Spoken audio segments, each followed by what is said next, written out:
I just shot the big wide short tie 10. I think I heard impact. If I get this deer, this will be the biggest deer I've ever shot.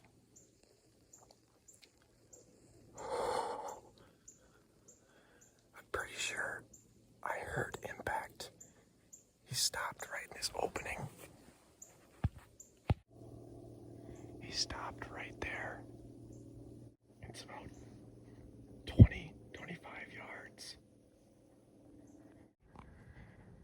And when he ran off, he went right underneath those cedars. And he didn't have his tail up. His tail was tucked down and he was hauling. Where it was. But, oh my God, I'm starting to shake pretty bad because I'm cold and excited. My God. My wind's blowing. It's like a northwest wind today. And running cameras here for the last couple years. Northwest winds is when these bucks usually use this trail. My brassicas, corn, soybeans, like 2.5 acres of food plots are right out there. But anyways, right now food plots mean nothing. The bucks are only focused on one thing. But last year, the oldest bucks were really only coming in on this trail on northwest winds in the wintertime. Whenever we get a south wind, I'd never get any daylight pictures of anything big in this general area. But that doe and 2 fawns literally just headed into the brush. And like I said, my wind is all going this way. And she got like right here. And I think she caught a whiff of me once. Those fawns are dumb. And that little buck, they were downwind of me the whole time. They smelled me, but they weren't really alerted by it. But when they got into the woods, they took off running. I was like, well, that's kind of weird. And then after they ran back in, maybe a minute later, I heard some sparring in there. Not aggressive. I thought it was just because that little buck walked into there. I thought it was that little buck and another little buck. And I was like, well, should I get down? It started to snow for about 2 minutes. I had some like noise cover.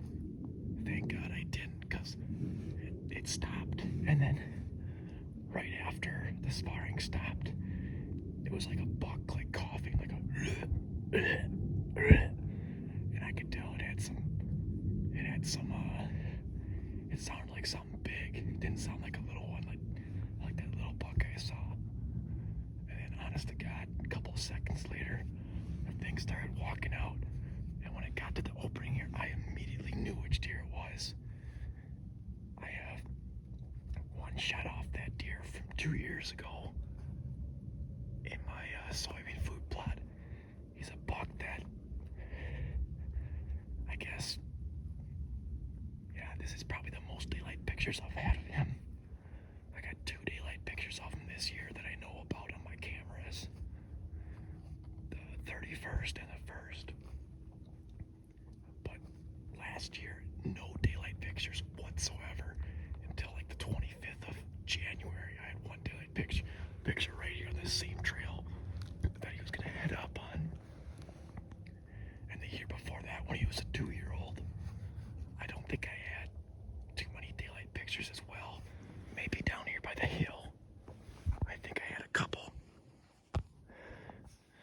daylight pictures of him down there. But he's kind of a weird buck. Pretty smart one, I think. I'm gonna get down and go look at my arrow. Well, there's my stand. That's a buckthorn tree, like 20 feet tall. The stand's only about 9 feet, probably. But, well, I obviously hit him, because here's the first blood I found. It's probably 20 yards after the shot. I could not find the arrow at all. It's pretty, if it went right through him, it would probably would have been laying right on top of the grass. If I would have missed, it probably would have been completely buried in the grass. So it's got to be still in him at this point. I think I'm just gonna probably just come back in the morning. I'm just finally glad I found blood. I was getting really worried there for a second. I thought I just completely missed him, and I heard the arrow hit the ground. But I physically heard a thud, like a boom, like it hit a body, not the dirt, you know. So now that we see blood here, this is looking a little more promising. It must not be that good because I'm not seeing blood everywhere. I don't know. It just doesn't look the best. The arrow's got to be still in him here, and maybe that's why he's not bleeding that bad. Hopefully it's a vital hit. We'll see, I guess. I don't know. Yes.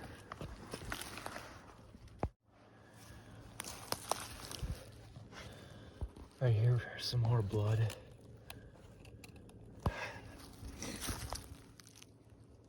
It's not that strong of a blood trail, so that's nothing.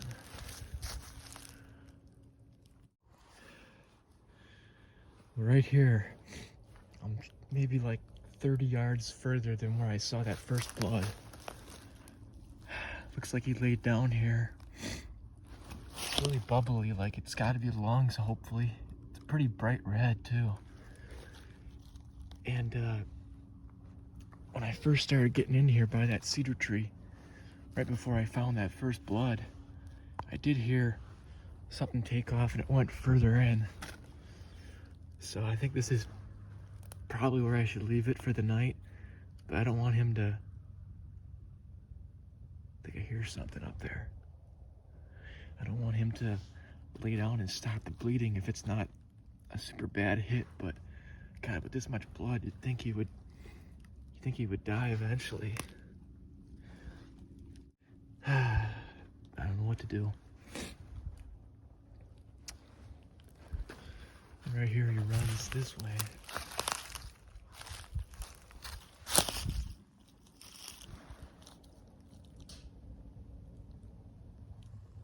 He might be laying right up there. I'm gonna back out. There's either deer that are walking around really close, or he's just right up there, I don't know.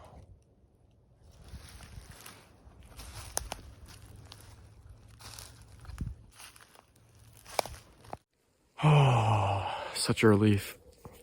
Right here he is. So, I got up, like,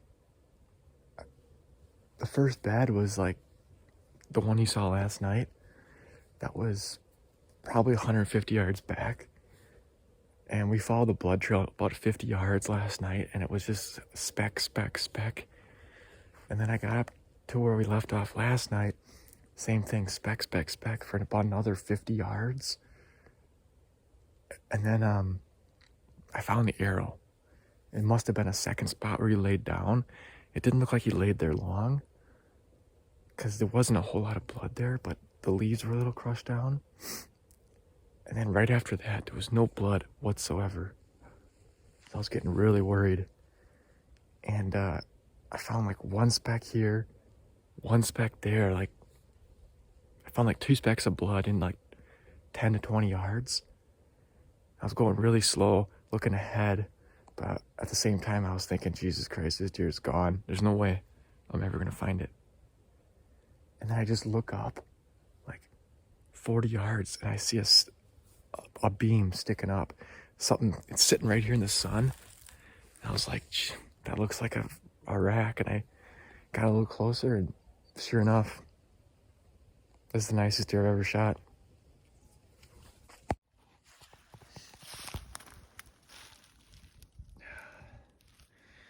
Believe it or not, there's like either an entry or exit wound right here. This is not the side I shot at, though. I shot at the other side. But I guess someone that way shot at a nice buck, 8 or a 10 pointer, the night before I shot at him. So 2 nights ago. And he ran into here and they never found him. I'm gonna flip him around and see where my entry wound is.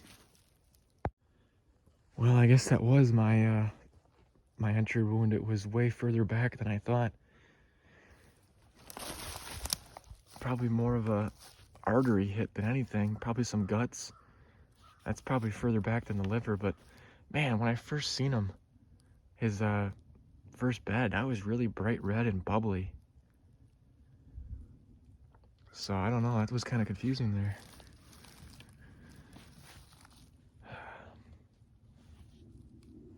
Right now? Yeah, it's videoing right now.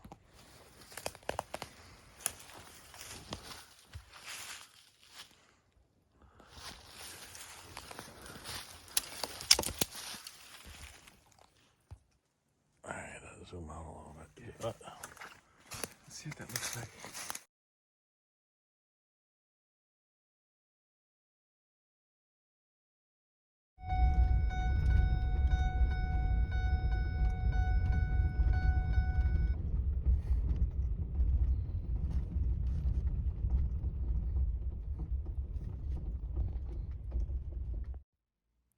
So I've had 3 years of pictures of him, and in 2020, that was actually the earliest he showed up, right around that mid-October. Right here's the 13th of October, and the last couple years, he hasn't, the last 2 years, this year and the year before, he hasn't shown up until right around the 25th, like late October. And right here, I'm guessing he was 2 years old. To me, he looks like a 2-year-old buck. This is the 1 year I found one of his sheds, and as you'll see, the next year, he ended up growing quite a bit. But yeah, I think he looks like a 2-year-old buck right here. I mean, maybe a small 3-year-old. And then here he is last year. You can see he clearly grew a decent amount, mass-wise, spread-wise. These right here are some of the first pictures I had of him last year, right in late October. And then here he was on the same night I shot him this year, like the same exact day, maybe like an hour off because I don't think I switched the time on that. But that's pretty crazy that he was right in the same area the next year, the night I got him. And here he is up in our woods a little bit before gun season last year, and then here he is in late season. Definitely late season was when I would always get the most pictures of him, most consistent on my cameras. But pretty much during this right here is the only daylight picture I've had of him up until now. All of 2020 and all of the rut 2021, didn't get any daylight pictures of him until late season 2021.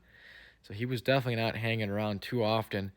And then you'll see this year, he started showing up a little bit more in daylight, more than he ever has before, and made a slight jump in antler growth too, as you can tell. He was a 9-pointer last year, and this year was the first year he finally became a 10-pointer. And here he is, November 1st, in one of our food plots in the morning.